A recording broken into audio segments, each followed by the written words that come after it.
Dunia ya saat ini menyaksikan memang mengalami yang disebut dengan stagflasi. Pertumbuhannya tidak naik, tapi ancaman inflasinya ada. Stagflasi ini mengakibatkan nanti orang-orang di negara itu akan mengalami penderitaan karena mereka tidak mendapatkan kenaikan gaji, tetapi harga-harga melambung tinggi.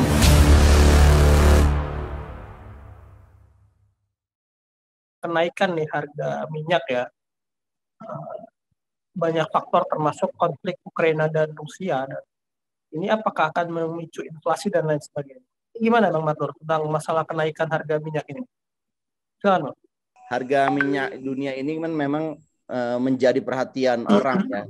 Sejak perang Rusia dengan Ukraina terjadi, ini kan harga minyak mengalami peningkatan cukup signifikan ya.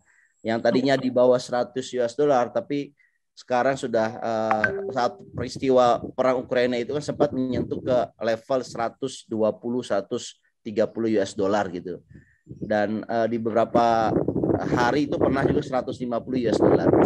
Nah, tetapi di akhir-akhir ini ada berbagai informasi, ada berbagai perkembangan, diantaranya adalah investasi perusahaan minyaknya Amerika yang berhasil ya menemukan sumber minyak baru. Nah, itu membuat harga minyak itu sempat turun.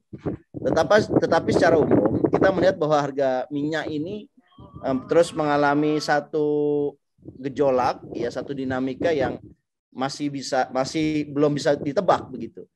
Ketika Rusia diberikan sanksi yang bertubi-tubi ya oleh Amerika dan oleh Uni Eropa, Rusia membalasnya dengan menghentikan suplai gas dan minyaknya itu kepada negara-negara yang menyetujui sanksi itu. Dampaknya adalah kayak di Jerman misalkan harga gas ya itu mengalami peningkatan sampai 2 kali lipat ya.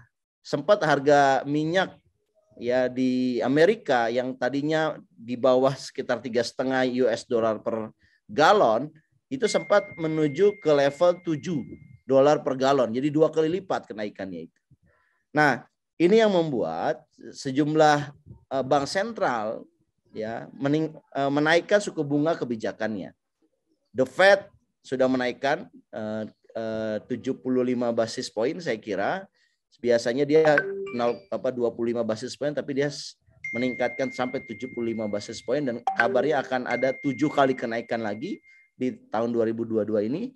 Begitu juga dengan berbagai bank sentral di seluruh dunia juga mulai menaikkan. Nah, kenaikan suku bunga dari bank sentral ini yang mengakibatkan ekonomi dalam negeri mereka itu mengalami stagflasi atau resesi. Nah, kita beruntung ya karena kita juga memberikan nasihat kepada BI untuk tidak menaikkan suku bunga. Ya kita masih beruntung karena kita masih mengalami satu pertumbuhan ekonomi yang cukup moderat begitu ya di level 4,5% ya begitu. Nah, saya kira ini konsekuensi dari naiknya suku bunga kebijakan yang ditetapkan oleh Bank Sentral.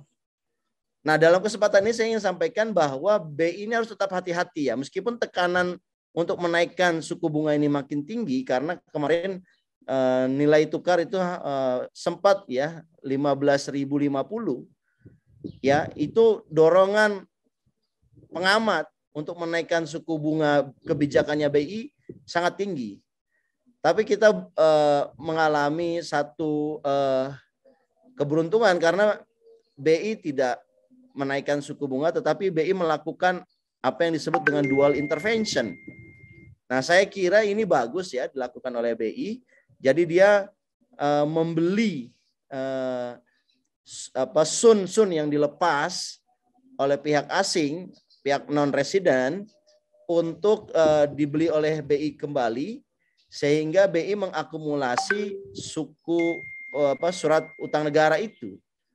Nah, di samping intervensi yang lain adalah intervensi di pasar dolar. Jadi BI melakukan dua intervensi di mana kedua-duanya ini akan berdampak semakin kuatnya neraca BI dan juga bisa menstabilkan nilai tukar tanpa harus menaikkan suku bunga kebijakan begitu. Nah, kenapa suku bunga kebijakan ini akan membawa ekonomi kepada resesi? Karena suku bunga yang naik, apalagi kalau kita ingin mengejar competitiveness interest ya dari suku bunga Amerika, mungkin kita harus menaikkan suku bunga yang lebih tinggi, tetapi konsekuensinya adalah sektor real ini akan mandek, nggak berjalan. Karena suku bunga kebijakan yang tinggi akan diikuti dengan suku bunga kredit yang tinggi.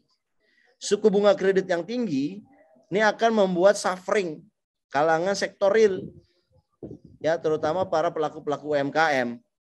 Nah, oleh karena itu saya kira ini sudah tepat ya BI melakukan dual intervention tanpa harus menaikkan suku bunga. Dan dunia ya saat ini menyaksikan memang mengalami yang disebut dengan stagflasi. Pertumbuhannya tidak naik, tapi ancaman inflasinya ada. Nah, stagflasi ini mengakibatkan nanti orang-orang di negara itu akan mengalami penderitaan karena mereka tidak mendapatkan kenaikan gaji, tetapi harga-harga melambung tinggi. Nah, tentunya mereka akan protes ya kepada pemerintah terkait kebijakan ekonominya. Nah, kalau kita tidak mau mengalami stagflasi ya, inflasi di satu sisi tidak bisa dihindari karena ini adalah global movement. Tetapi kita masih bisa memastikan supaya kita punya growth. Nah, caranya punya growth itu adalah dengan memastikan bahwa suku bunga kebijakan itu, suku bunga kredit itu jangan dinaikkan. Sekarang ini kan suku bunganya 3,5% ya. Saya kira 3,5% ini kalau di sektor kredit retail ataupun kredit modal kerja itu di angkanya 6-8%. Nah, angka ini sudah cukup lah untuk mengembalikan laju kredit kita karena laju kredit kita ini masih di bawah normal gitu. Kita biarkan dulu kira-kira sampai 3 bulan atau satu triwulan, nanti kita evaluasi. Dan kita berharap dengan suku bunga yang tidak naik, sektor real ini cepat bergeliat gitu loh. Sehingga bisa membuat satu pertumbuhan yang kita harapkan yaitu di level 5%. Demikian, Bro. Kalau di Indonesia sendiri nih dampak real kenaikannya kan sudah terjadi ya. Seperti apa di tingkat dunia harga minyak ini? Dan di Indonesia sendiri apa nih dampak terbesarnya Bang buat masyarakat nih? Dan gimana?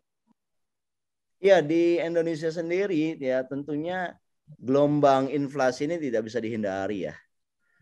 Nah, tapi kita perlu mengantisipasi dengan cara mempercepat kemandirian energi, mempercepat kemandirian pangan. Dan kalau itu kita bisa percepat, ya setidaknya meskipun harga-harga di dunia tinggi, ya kita bisa berhenti dulu melakukan impor. Terus kita bisa mengisi kekosongannya itu dengan memproduksinya di dalam negeri. Ya, ini satu solusi kemandirian sebenarnya. Dan ini yang sebetulnya harusnya ini banyak diwacanakan oleh pemerintah untuk membangun ketahanan pangan dan juga ketahanan energi. Demikian, Bro. Cukup untuk pembahasan kita di sesi ini. Ya. Kita akan masuk sesi berikutnya. Nah, ini Bro Eko nih baru bergabung nih bersama kita nih. Gak apa-apa, kita masuk ke sesi ketiga ya, Bro Eko ya.